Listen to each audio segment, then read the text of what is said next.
mofinaina isan'andro atolotry ny mpitandrina rakotina valina maoly.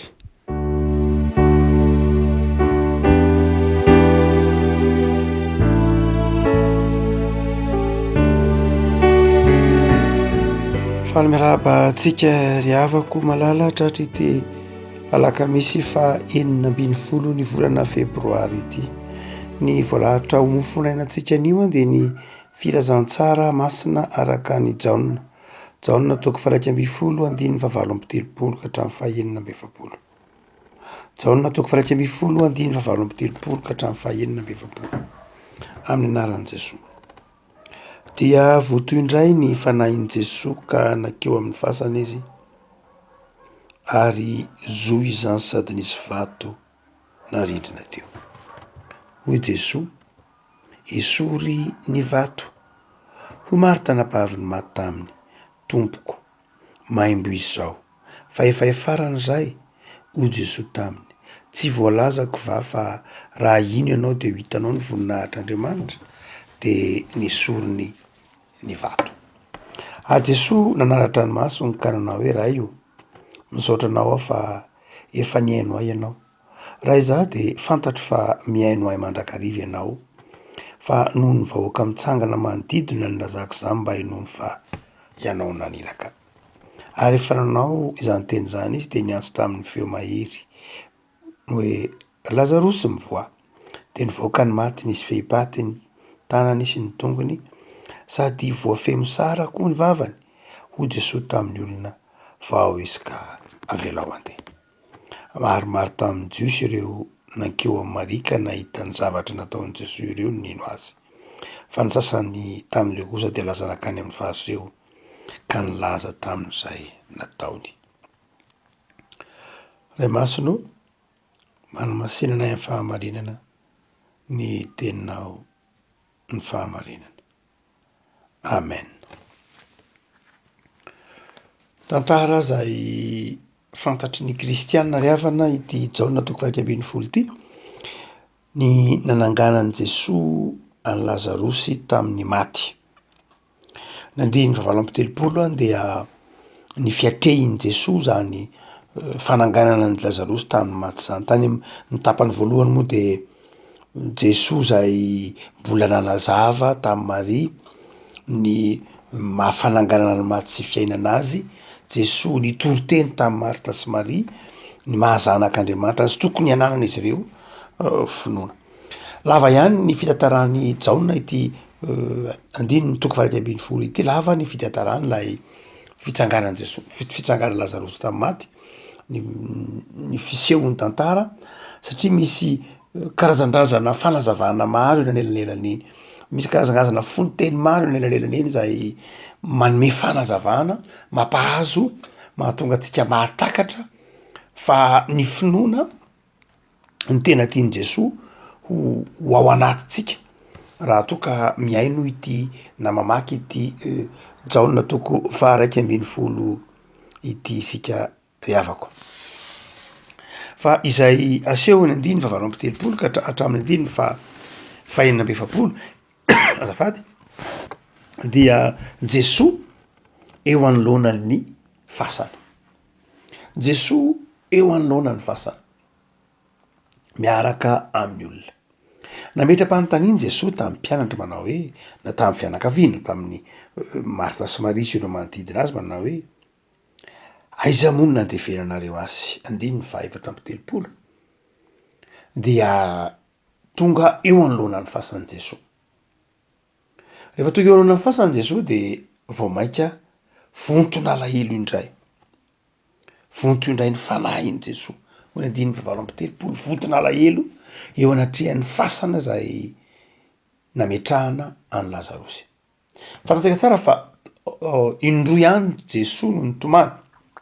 Raha misaotra masin'ny testamenta vaovao no hijerena mazava ho azy, dia ity Jaona toko 1 ity, teo amin'ny fahafatesan'ny Lazarosy sy ny any amin'ny filazantsara-masina anakin'ny Lioka, Jesosy nitomany any Jerosalema. Hoe ry Jerosalema ary Jerosalema, impiry moa no tsy tia mombanao tahaka ny famomban'ireny zanany kanefa tsy nety nino ianao. Jesosy nitomany ny tanindrazana ny anankiray, ary eto kosa Jesosy nitomany ny namany akaiky. fa inona moa ry avako malala no tena nampitomany an' Jesosy ny fahafatesan'ny Lazarosy ve zay ve ny tena nampitomany an' Jesosy dia raha toa ka jerena ny tantara de zao azo amarinina tsara zay hoe nalahelo ny Lazarosy Jesosy satria akaiky an' Jesosy izy telo mianadahy reo Marta, Maria, Lazarosy akaiky an' Jesosy fianakaviana ny vezivezen'i Jesosy, no sakafoanan'i Jesosy, no sotran'ny Jesosy, no afahan'i Jesosy mihitsy aza i Maria. Fa raha toa ka mijery amin'ny lafiny ara-panahy isika, mijery amin'ny lafiny lalindalina kokoa de zao Jesosy nalahelo ny namany. Ny namany zay ao anatin'ny fahafatesana. Raha toa ka mijery i tantaran'ny Lazarosy tsika de tokony ho jerentsika koa tsy amin'ny lafiny hoe fahafatesana klinika ihany fa tena le fahafatesana am-panahy mihitsy. Betsaka ny olona zay mifanerasera amitsika maty ara-panahy, manana zavatra zay mety ho mamatotra azy ary efa mety efa nandrosira atsika mihitsy aza, efa mety efa tsy faneraseratsika mihitsy aza ary efa mety efa maty eo am-potsika mihitsy aza ireny olona sasany reny, reny namatsika reny de mety efa tsy saintsika tsony aminy, mety velona mandehandeha any izy fa maty ao am-potsika ao satria tsy raisitsika ho velona ao am-potsika izy no ny antony maro samihafa. Zay no mahatonga ny fanontanian' Jesosy manao hoe aiza moa no nandevenanareo azy, aiza ny nametrahanao ny namanao izay mety ho azo pahoriana, mety ho manana olana, mety mandalo akoviana, mandalo zavatsarotra, mandalo aiza ny nametrahanao azy reny, nafeninao aiza izy reny mba tsy ho hitanao ary ndrandray aza dia mety ho maimbo mihitsy ho ny filazan'ny tantaran'ny Jaona zany efa tsy mampite anatona intsony, efa tsy ananana fifandraisana intsony na de namana azy, na de ray tampo azy, na de olona akaiky anao azy de zao mety efa maty eo am-po. Nahoana nefa rehefa ko malala de mametraka an'izany fanontania zany Jesosy. Ndray maka nametraka fanontaniana tamin'ny Kain'Andriamanitra. Hono ary Kaina, aiza iabela rahalanao, lay maty novononao. Dia ho Kaina manao hoe mompitandrina ny rahalahako fa aiza moa ny ahafantarako zay misy azy, tsy anjarako mihitsy ny mitandrina ny rahalahako, marina loatra fa i Maria, tsy Maria sy Marta koa reto ny namono ny Lazarosy mazava ho azy fa izao efa nalevina izy, lay sary hoe efa nalevina izy de zao efa tsy manana raha amintsony. Betsaka ho tsika toy rehefa malala isika eo anivon'ny fiarahamonina, misy olona fantatritsika akaiky antsika ary efa fotsika ary tsy tazatsika tsony, tsy tsarotsika tsony na ny fisiny ary dia eto Jesosy vonto nalahelo, vonto ny fanahiny, vonto ny fanahiny mijery manao hoe de nafoitsika ny namatsika, de tsy tsarotsika ny namatsika, de tsy raraitsika ny namatsika, any izy, any fotsiny izy tsy hitako tsony izy, eny ohatrany voaroka tamin'ny asany izy de any izy tsy fantatro tsony, ohatrany roaham-panofatrano teto izy de asa very any izy, ohatrany tsy fatsitana intsony izy fa ohatrany kivy be izy niala teto de ohatrany saraka tamin'ny vadiny izy de tsy hita tsony, ohatrany niady tamin'ny ray aman-dreniny izy de lasa tsy fantatra tsony hoe aiza misy azy, ohatrany be de be ny tahaka zany. Hoy Jesosy, aiza ny nandevenanao azy, aiza ny nandevenanareo azy, dia vonto nalahelo Jesosy. Jesosy manatona ny taonatsika, anatona ireny namatsika ireny, raha zay ny dikany tantara ty anangana ireny namatsika ireny amin'ny maty, ty ame aina vaovao azy. Raha ny tena marina nge le voambolana hoe manangana amin'ny maty de voambolana tsy tena zay nge ny dikany io e. Raha jerena de hoe fananganana ny maty tsy fananganana loatra nge le hoe fa fa fampitsanganana fotsiny, fampitsanganana zany hoe toy ny olona mitsangana avy natory mitsangana avy mipetraka mitsangana avy mitsotsotra zany hoe itsika efa eviteny lay teony nanangana ny Lazarosy tamy maty fa zao fotsiny hoe na miaina vaovao zay ny dikany, na mpitsangana de na ny miaina vaovao na me fisina vaovao, zay ny tena mahalaza azy. Eto zany Jesosy manoloana ny fasana de te hanome fisina vaovao, fiainana fietsika vaovao, fomba fijery vaovao ho an'ny Lazarosy zay toy ny karazan-drazany nafoy ny reto anabaviny, nafoy ny fianakaviana satria kely finoana izy ireo, satria tsy nanam-pinoana izy ireo.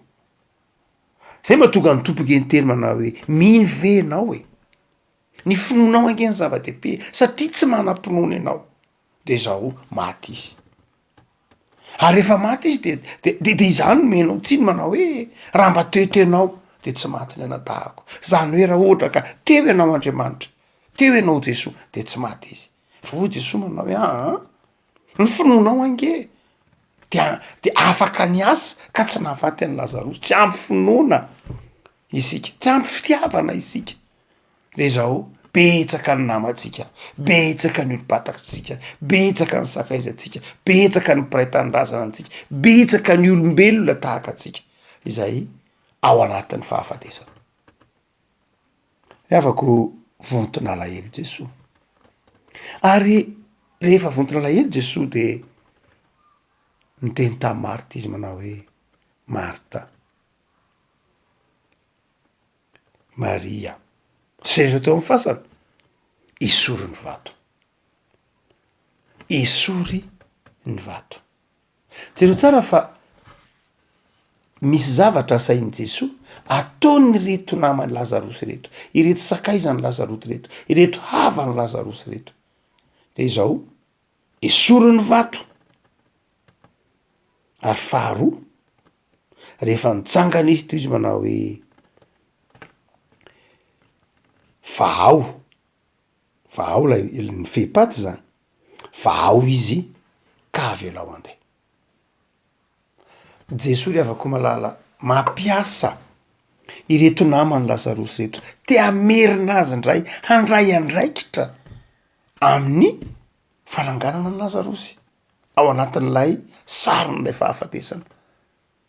Tiany Jesosy ny anome andraikitra indray ireto olona efa nialangalana, efa mieritreritra hoe maimbo izay, atao inona efa vita zay. Fa Jesosy ny teny manao hoe esory ny vato. Ny vato zay manakana anao, tsy ahitanao indray ny fahavelomana io namanao io. Ny kofehy sy ny mosoara izay manakona azy tsy ahafahany mandeha anjaranao zany. De afaka malala betsaka. Andehantsika nompo maso, betsaka ny mpiarabelona amitsika, betsaka ny olo-patatritsika, betsaka ny olona manodidina atsika, tiany tompo irzahantsika tsehatra. Ny voto-kevitry ny fizekemy mariavako malala ao anatin'ny ataotsika hoe tao anatin'ny efa-taona, tao anatin'ny efa-taona tany aloha zany zay de misy manao hoe votozy filazantsara ny nosy Madagasikara. Fa rehefa tamin'ny efa-taona manaraka farany ty teo de natao indray manao hoe votozy filazantsara ny nosy Madagasikara, filazantsara manova tantara. Zao le afaka malala miova i tantara io, rovino ny miova. Eo ny filazantsara manova tantara, fa filazantsara manahoana, filazantsara inona, filazantsara atao ahoana no afaka manova ny tantara. Raha toa ka matadidy ny ataotsika hoe ny korona filozofia, ny lesona filozofia tany amin'ny kilasy ambany tanysika de mahatadidy fa ny asa zany na ny action no miteraka ny tantara, miteraka ny fiovan'ny tantara. Mazava be io. Ny filozofia ny tantara de manazava amitsika manao hoe miova io tantara io rehefa manaiky mirotsaka tseherintsika, manaiky miasa isika, ny action ataotsika no manova ny tantara.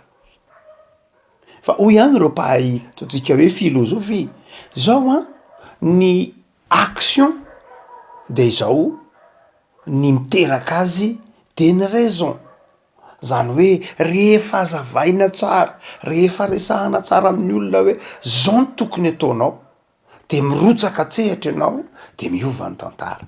Ny faharesen-dahatritsika, ny fahatakaratsika ny zavatra tokony ataotsika ny raison zany, ny mahatonga atsika afaka mirotsaka tsehatra de manova ny tantara. Tsotra be zany hoe na inona afaka manova tantara zany ianao rehefa fantatrao ny dikan'ny zavatra ataonao, ny olanao ny mahamaika anao de mirotsaka tsehatra de miova lay tantara. Zahatra hitantsika isan'andro zany.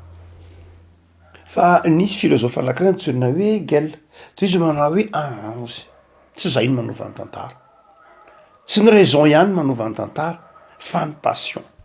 Zany hoe rehefa tena tsapanao ny fitiavana, ny fahalinana, rehefa tianao ny zavatra anankiray, rehefa zavatra manaitra anao ny zavatra anankiray, mahafinaritra anao, mahaliana anao de zao miteraka anao hirotsaka tsehatra zay.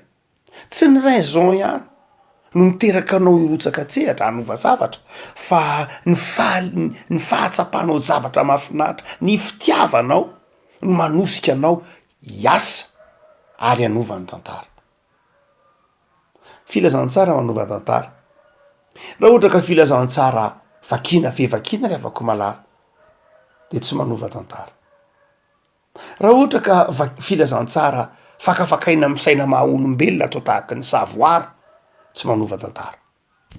Fa ny filazantsara manjary fitiavana, ny filazantsara manjary tsy hoe faharesen-dahatra fotsiny ihany, fa manjary fitiavana, manjary mahatonga rispo hanosika hirotsaka tsehatra, zay le tenen'ny Hegel hoe passion no manova ny tantara. De eto ary afako malala de izao Jesoa manokatra ny masotsika hanaisotra ny vato, hanatona ny namantsika amin'ny fitiavana. Afako betsaka ny namantsika. Ilay ny filazantsara de midika fitiavana, fitiavan'i Jesoa.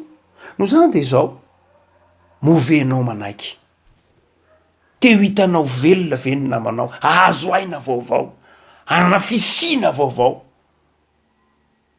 De izao Jesoa mandeha any anao manatona eny amin'ny toerana misy azy, de izao esorony vato, de ho hitanao ny voninahitr'Andriamanitra, de ho hitanao ny voninahitr'Andriamanitra.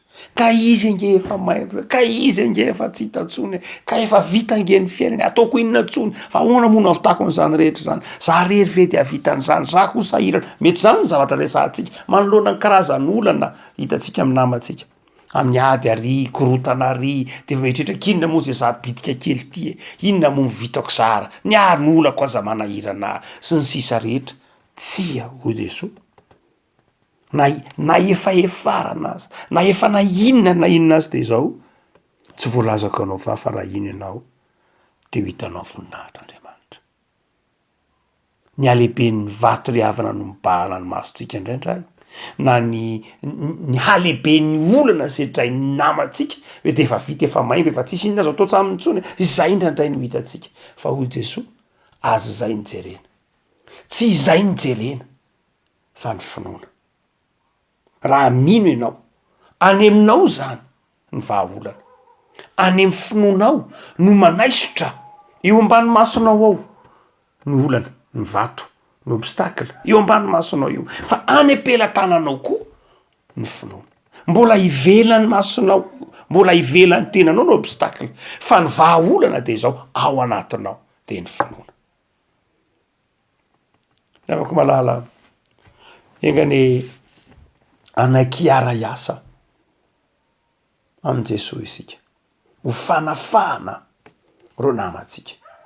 Mahafinaritra ery ny eto am-pamaranana ny tenin'ny Jesoa tamin'ny olona manao hoe vao izy ka avelao andeha.